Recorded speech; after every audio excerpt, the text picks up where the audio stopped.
ರಾಜ್ಯದಲ್ಲಿರುವ ಕಾಂಗ್ರೆಸ್ ಸರ್ಕಾರದಿಂದ ಹಣ ವಸೂಲಿಗೆ ಸುರ್ಜೇವಾಲಾ ಬಂದಿದ್ದರು. ಏಕೆಂದರೆ ಇದೇ ಒಂದೇ ಅವರಿಗೆ ಎಟಿಎಂ ಸರ್ಕಾರ.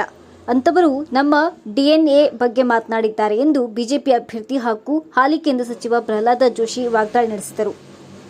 ಧಾರವಾಡ ತಾಲೂಕಿನ ದೇವರಹುಬ್ಬಳ್ಳಿಯಲ್ಲಿ ಮಾಧ್ಯಮದವರೊಂದಿಗೆ ಪ್ರತಿಕ್ರಿಯೆ ನೀಡಿದ ಅವರು, ಇಲ್ಲಿ ವಸೂಲಿ ಮಾಡಿದ ಹಣವನ್ನು ಸುರ್ಜೇವಾಲಾ ಬೇರೆ ಕಡೆ ಹಂಚುತ್ತಾರೆ. ಇವರ ತುಷ್ಟೀಕರಣದ ಪರಿಣಾಮ ನೇಹಾಗೆ ನ್ಯಾಯ ಕೊಡಿಸುವಲ್ಲಿ ವಿಫಲರಾದರು. ಜನರೇ ನಿಂತು ಇದರ ಬಗ್ಗೆ ಹೋರಾಟ ಮಾಡಿದ್ರು. ಆಗ ಮಾತ್ರ ಇವರು ನ್ಯಾಯ ಹಿರೇಮಠ ಪರವಾಗಿ ಹೊರಗಡೆ ಬಂದರು.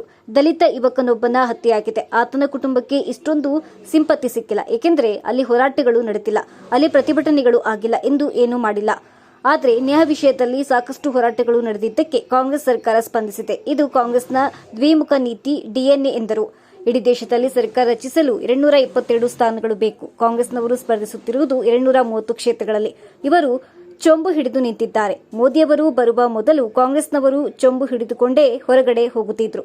ಮೋದಿ ಬಂದ ಮೇಲೆ ಚೊಂಬು ಹಿಡಿದು ಹೊರಗಡೆ ಹೋಗುವುದನ್ನು ನಿಲ್ಲಿಸಿದ್ದಾರೆ. ಆದರೂ ಇವರು ಚೊಂಬು ಹಿಡಿದು ನಿಂತಿದ್ದಾರೆ.